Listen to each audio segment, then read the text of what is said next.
فرمایا یا ایھا الناس، اے لوگو، اتقوا ربکم، اپنے رب سے ڈرو، الذی خلقکم من نفس واحدہ، جس نے تمہیں ایک جان سے پیدا فرمایا، وخلق منها زوجہا، اور پھر اسی جان میں سے اس کا جوڑا بنایا، وبث منہما رجالا کثیرا ونساء، اور پھر اس جوڑے سے کثیر مرد و عورت کا ایک سلسلہ شروع کر دیا اور اسے روئے زمین پر پھیلایا۔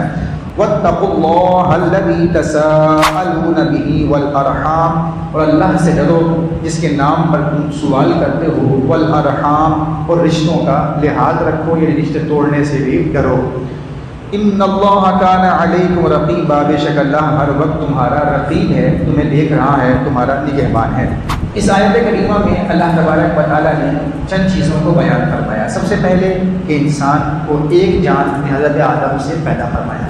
دوسری بات کو بیان فرمایا کہ حضرت آدم کے وجود سے حضرت حوا رضی اللہ تعالیٰ عنہا کو پیدا فرمایا۔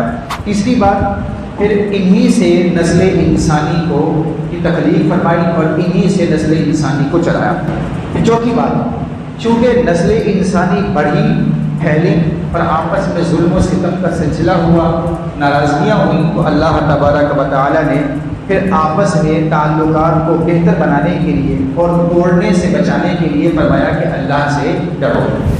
اب یہاں ایک بات جو سمجھنے والی ہے وہ یہ کہ اللہ تبارک و تعالیٰ فرماتا ہے کہ انسان کس طرح پیدا ہوا۔ تو فرمایا کہ انسان حضرت آدم سے پیدا ہوا، جن کو ابو البشر کہا جاتا ہے۔ اور اس کی سب سے بڑی اور قوی ترین دلیل یہ ہے کہ آج آپ مردم شماری دیکھ لیں کہ آج کی مردم شماری یہ کہتی ہے کہ انسان بہت تیزی سے پھیل رہا ہے۔ آج سے 100 سال پہلے انسان اتنی تعداد میں نہیں تھے، اور اس سے 100 سال پیچھے چلے جائیں تو اور تعداد کم تھی، اور یوں چلتے چلے جائیں تو پھر عقل یہ کہتی ہے کہ انسانیت کسی ایک انسان پر جا کر ختم ہو جاتی ہے۔ جیسا کہ آپ قبیلے لے لیں، آپ سیدوں کو لے لیں کہ سید آج بہت تعداد میں ہیں، کثیر تعداد میں ہیں، لیکن سیدوں کی ابتدا کہاں سے ہوئی؟ حضرت علی المرتضیٰ رضی اللہ تعالیٰ عنہ سے، سرکار دو عالم صلی اللہ علیہ وسلم سے یوں نسل چلی، یعنی ایک انسان پر جا کر یہ جو سلسلہ ہے وہ موقوف ہو جاتا ہے۔ بنی اسرائیل آج آپ دیکھ لیں روئے زمین پر بہت زیادہ ہیں، لیکن یہ بنی اسرائیل کا جو پورا تسلسل ہے، پوری نسل ہے، یہ حضرت یعقوب علیہ السلام پر جا کر ختم ہو جاتی ہے۔ آپ جس برادری، جس کنبے، جس قبیلے سے تعلق رکھتے ہیں، وہ برادری، وہ قبیلہ، وہ کنبہ یقیناً کسی ایک پد پر جا کر رک جائے گا۔ تو معلوم یہ ہوا کہ انسانیت بھی کسی ایک بندے پر جا کر رک جائے گی، جنہیں حضرت آدم علیہ السلام کہا جاتا ہے۔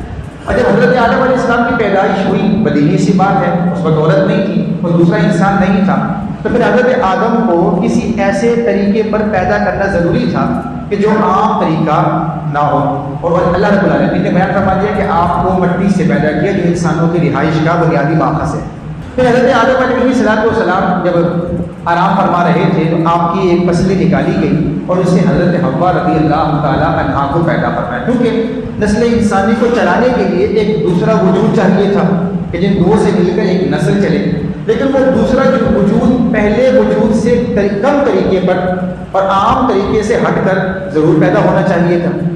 اب اس سے کیا ہوا؟ پھر وہ حضرت آدم کی پسلی سے پیدا کیا گیا، یعنی پہلے والا جو انسان تھا وہ مٹی سے پیدا کیا گیا اور دوسرا پسلی سے پیدا، لیکن دونوں چونکہ ایک الگ طریقے سے پیدا کیے گئے لہذا وہ ممتاز ہوئے، اور حضرت حوا چونکہ عام طریقہ انسانیت پر پیدا نہیں ہوئی اس لیے اولاد نہ کہلائی۔ آپ آرام فرما رہے تھے، اٹھے تو آپ نے دیکھا کہ عورت پاس میں ہے، تو آپ نے پوچھا کون ہو؟ کہا میں عورت ہوں۔ تو فرمایا کس لیے پیدا کی گئی؟ تو کہا آپ کی آپ کی مبارست کے لیے، آپ کی غمخواری کے لیے۔ پھر آپ خوش ہوئے اور پھر آگے اللہ تبارک و تعالیٰ نے نسل انسانی پیدا کی۔ یہاں سے پتہ لگتا ہے کہ انسان ایسے پیدا ہوا ہے، لیکن یہ ایک کل چل پڑی ہے، ایک انداز چل پڑا ہے۔ سائنس جس انداز میں چلا دیتی ہے ہم اسی انداز میں چل پڑتے ہیں۔ وہ کہتے ہیں انسان بندر سے پیدا ہوا۔ ابھی چند سوالات ہیں کہ جب انسان بندر سے پیدا ہوا تو اس کی دم کہاں گئی؟ اچھا، اب اگر انسان بندر سے پیدا ہوا تو مزید بندروں سے انسان کیوں نہیں پیدا ہو رہے؟ پھر تیسری بات یہ کہ وہ کون سی تاریخ تھی، وہ کون سا مہینہ تھا جس میں، یا کون سا سال تھا جس میں بندروں پر پابندی لگا دی کہ اب جناب آپ نے انسان نہیں بننا؟ یہ وہ سوالات ہیں جن کا جواب آج کی سائنس کے پاس نہیں ہے، اور انسانوں کو ایسے ہی کہ انسان بندر سے بنا ہے، یہ من گھڑت بات ہے، اس کی کوئی اصل نہیں ہے۔ اسلامی عقیدہ ہے کہ اس انسان سے بنا ہے، اور انسانیت کی اصل حضرت ابو البشر آدم علیہ السلام ہے، جس کو یہاں پر بیان کیا گیا۔